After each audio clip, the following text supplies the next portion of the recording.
আল্লাহ রাসূল বলেছেন দুনিয়ার মধ্যে জ্ঞানী হবে ওই ব্যক্তি যে ব্যক্তি সে তার আখিরাতের জন্য পুঁজি সংগ্রহ করে আল্লাহ এবং রাসূলের হুকুম মোতাবেক চলে। আল্লাহ রাসূল বলেন আর দুনিয়ার মধ্যে মূর্খ হচ্ছে ওই ব্যক্তি যে তার মনে যেমনে চায় অমনে চলে। এই ব্যক্তি হচ্ছে দুনিয়ার মধ্যে সবচেয়ে নির্বোধ।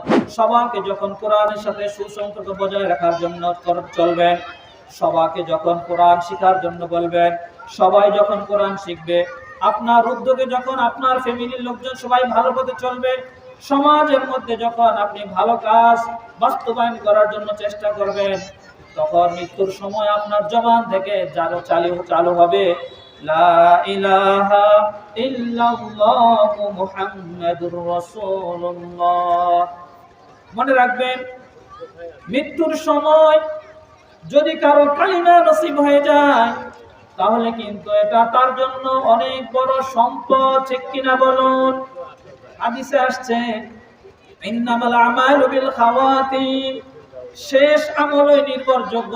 অনেক মানুষ আছে সারা জীবন মুসলমান কিন্তু মৃত্যুর আগে বেঈমান হয়ে যায়, আছে না নাই বলেন?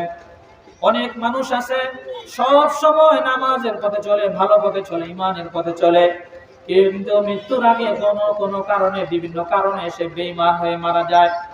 আবার অসংখ্য বেঈমান আছে, অসংখ্য মুসলমান আছে, কাফের আছে, নাফরমান আছে, যারা আল্লাহ তাআলাকে কখনো স্বীকার করে না।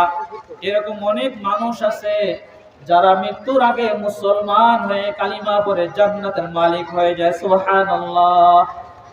মনে রাখবেন আপনি আমি মুসলমানের ঘরে জন্ম নিয়েছি, আমি আপনাকে আবার ঈমান নিয়ে কবরে যাইতে হবে। মুসলমানের ঘরে জন্ম নিলে কেউ মুসলমান হয়ে যায় না, ঠিক কিনা বলুন? মুসলমানের ঘরে জন্ম নিয়েছে কিন্তু আল্লাহর বিরুদ্ধে কথা বলে, কোরআনের বিপক্ষে কথা বলে, রাসূলের বিপক্ষে কথা বলে, মসজিদ তার কাছে ভালো লাগে না, আলেম ওলামা তার কাছে ভালো লাগে না, টুপি পাঞ্জাবি তার কাছে ভালো লাগে না, পাঞ্জাবি জুব্বা এগুলো তার কাছে ভালো লাগে না, হিজাব তার কাছে ভালো লাগে না, বোরকা তার কাছে ভালো লাগে না। এইরকম অনেক মানুষ আছে মুসলমানের ঘরে জন্ম হয়েছে।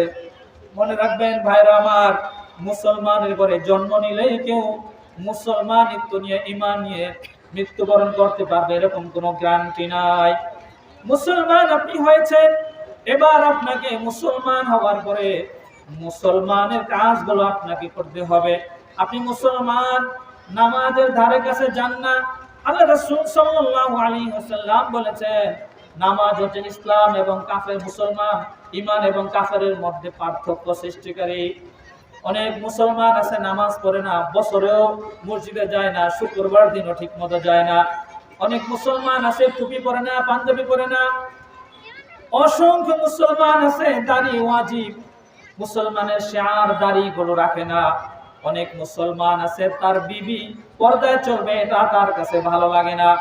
অনেক মুসলমান আছে সন্তানকে কোরআন শিখাবে, এই ব্যাপারে তার কোনো গুরুত্ব নাই, খোঁজ খবর নাই। অন্যান্য শিক্ষার জন্য লাখ লাখ টাকা খরচ করতেছে কিন্তু কোরআন শেখানোর জন্য তার কোনো ফিকির নাই। এরকম মুসলমান আপনি ভাইজান কিভাবে জান্নাতে যাবেন বলুন? দুনিয়ার মধ্যে যত বেশি পরিমাণে আপনি নেক আমলের মধ্যে জুড়ে থাকবেন, দুনিয়ার মধ্যে যত বেশি আপনি আখিরাতের কথা স্মরণ করবেন, তত বেশি আপনার আখিরাত ভালো লাগবে। আপনি যখন জান্নাত জাহান্নামের কথা শুনবেন তখন আপনার কাছে জান্নাতে যাওয়ার জন্য আগ্রহ থাকবে। আপনি যখন জাহান্নামের ভয়ানক আযাবের কথা শুনবেন তখন জাহান্নাম থেকে আপনার মধ্যে বেঁচে থাকার জন্য একটা চেষ্টা শুরু হবে। আপনি যদি মসজিদে না যান, আপনি যদি মাহফিলে না আসেন, আপনি যদি আলেম ওলামার সাথে না থাকেন, তাহলে কিন্তু আপনার পক্ষে আখিরাতের কথাগুলো শোনা তেমন সম্ভব হবে না।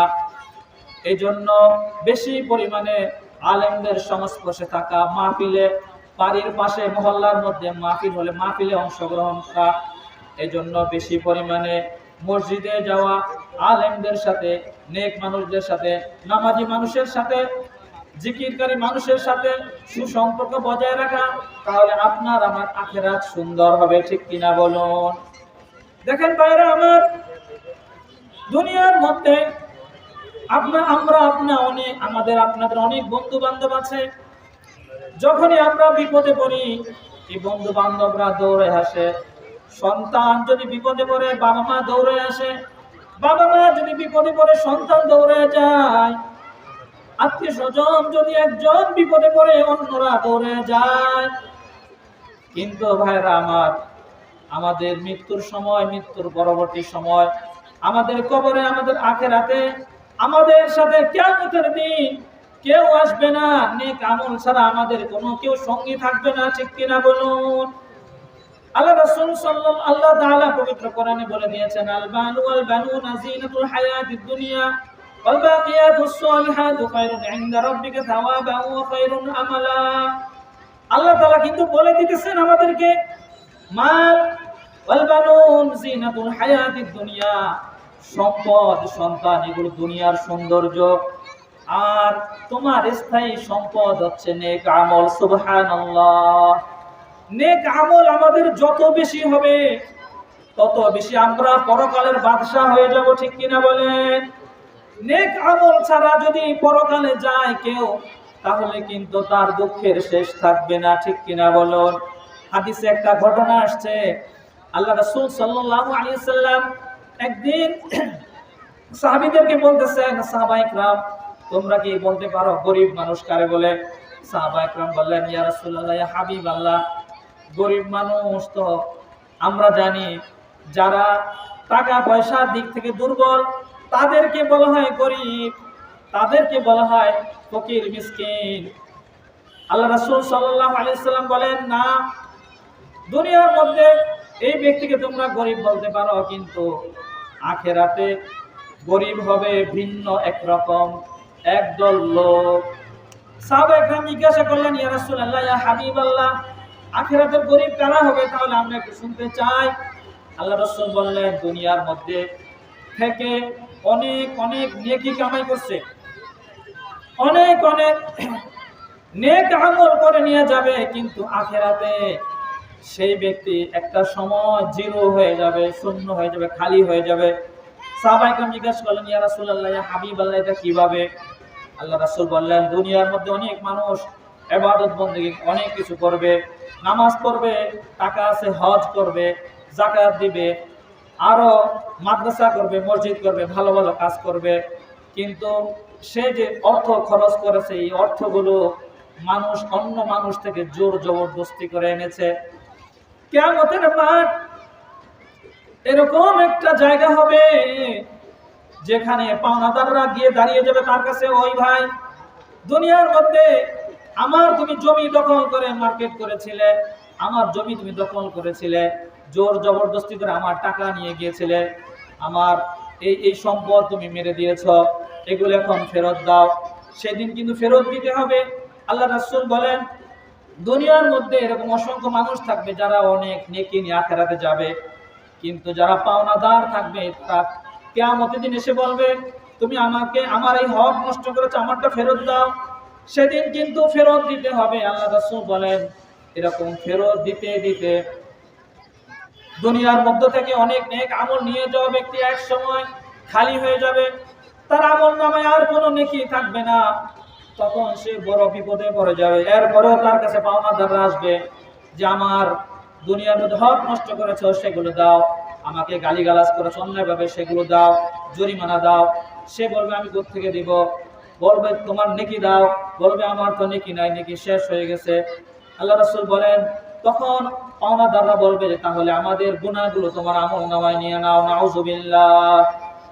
এজন্য দুনিয়ায় থাকতে, ভাইরা আমার, দুনিয়ায় থাকতে আখিরাতের জন্য যে ব্যক্তি ভালো করে প্রস্তুতি নিতে পারে, আল্লাহ রাসূল বলেছেন সে হচ্ছে জ্ঞানী মানুষ। সুবহানাল্লাহ। দুনিয়ার মধ্যে জ্ঞানী মানুষ, আল্লাহর রাসূলের ভাষ্য মতে, আল কাইয়িসু মান দানা নাফসাহু ওয়া আমিলা লিমা বা'দাল মাউত। আল্লাহ রাসূল বলেছেন, দুনিয়ার মধ্যে জ্ঞানী হবে ওই ব্যক্তি যে ব্যক্তি সে তার আখিরাতের জন্য পুঁজি সংগ্রহ করে আল্লাহ এবং রাসূলের হুকুম মোতাবেক চলে। ওয়ালা আজিজু মান আতবা নাফসাহু হাওয়াহা ওয়া তামান্না আলাল্লাহ। আল্লাহ রাসূল বলেন, আর দুনিয়ার মধ্যে মূর্খ হচ্ছে ওই ব্যক্তি যে তার মনে যেমনে চায় অমনে চলে। এই ব্যক্তি হচ্ছে দুনিয়ার মধ্যে সবচেয়ে নির্বোধ, কারণ দুনিয়াটা আসল জায়গা না। আল্লাহ তাআলা বলেন, ওয়াল আখিরাতু খায়রুন ওয়া আবকা। আল্লাহ বলেন আখিরাত হচ্ছে মানুষের স্থায়ী জায়গা, আখিরাত হচ্ছে স্থায়ী আবাসন। এজন্য আখিরাতকে আমাদের সাজাতে হবে। আমরা যদি চাই আমাদের আখিরাত সুন্দর হোক, কারণ দুনিয়ার মধ্যে কিন্তু আমাদের কেউ আপন না, আখিরাতেও কিন্তু জান্নাতে যাওয়ার আগ পর্যন্ত কেউ কাউকে পরিচয় দিবে না, ঠিক কিনা বলুন? আল্লাহ তাআলা পবিত্র কোরআনে বলে দিয়েছেন কিয়ামতের দিনের অবস্থা কিন্তু মারাত্মক হবে, অত্যন্ত ভয়ানক হবে। সেদিন কেউ কাউকে পরিচয় দিবে না। সেদিন সন্তান বাবাকে পরিচয় দিবে না, বাবা সন্তানকে পরিচয় দিবে না, মা সন্তানকে পরিচয় দিবে না, ভাই ভাইকে পরিচয় দিবে না, বন্ধু বন্ধুকে পরিচয় দিবে না, আত্মীয় স্বজনকে পরিচয় দিবে না। পরিচয় দিবে না এজন্য যে সবাই তখন যার যার বিষয়গুলো, যার যার নাজাতের ফিকির নিয়ে আসে অনেক বড় ব্যস্ত থাকবে, কারো দিকে তাকানোর সুযোগ থাকবে না। আল্লাহ তাআলা পবিত্র কোরআনে বলেন ইয়াউমা ইয়াফিরুল মারউ মিন আখিহি ওয়া উম্মিহি ওয়া আবিহি ওয়া সাহিবাতিহি ওয়া বানিহি লিকুল্লি ইমরিইন মিনহুম ইয়াউমাইযিন শাআনুন ইউগনি। এজন্য ভাই আমাদের সব সময় মনে রাখতে হবে আমাদের আপন হচ্ছেন একমাত্র আল্লাহ, ঠিক কিনা বলুন? আমাদের আপন একমাত্র আল্লাহ। আল্লাহ তাআলা বান্দাকে কখনো ছেড়ে দেন না, আল্লাহ তাআলা বান্দাকে কখনো ধ্বংস করেন না। আল্লাহ তাআলা বান্দাকে সবচাইতে বেশি ভালোবাসেন, ঠিক কিনা বলুন? বাবার চাইতেও আল্লাহ তাআলা বান্দাকে বেশি ভালোবাসেন, মায়ের চাইতেও বেশি ভালোবাসেন, সন্তানের চাইতেও বেশি ভালোবাসেন, ভাইয়ের চাইতেও বেশি ভালোবাসেন, বোনের চাইতেও বেশি ভালোবাসেন। বান্দা যত বড় নাফরমানি করুক, বছরের পর বছর যদি সে নামাজ নাও পড়ে, বছরের পর বছর যদি সে গুনাহের মধ্যে কাটায় দেয়, মসজিদে না যায়, আল্লাহকে না মানে, যখনই তার বুঝ সৃষ্টি হবে তখন যদি আল্লাহর কাছে হাত দুটো উঠিয়ে দিয়ে আল্লাহর কাছে চোখের পানি ছেড়ে দিয়ে বলতে থাকে আল্লাহ আয় মালিক, জীবনে অসংখ্য গুনাহ করেছি গো আল্লাহ, আমি আর তোমার কোনো নাফরমানি করব না।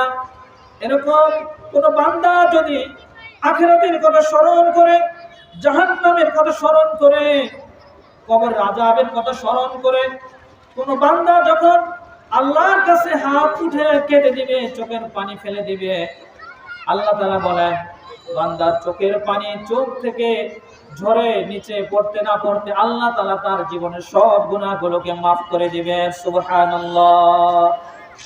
এজন্য ভাই আমরা আল্লাহ রাসূলের ভাষায় জ্ঞানী হওয়ার চেষ্টা করব, আমরা আমাদের আখিরাত সুন্দর করার চেষ্টা করব, আমরা আমাদের দুনিয়াও সুন্দর করার চেষ্টা করব।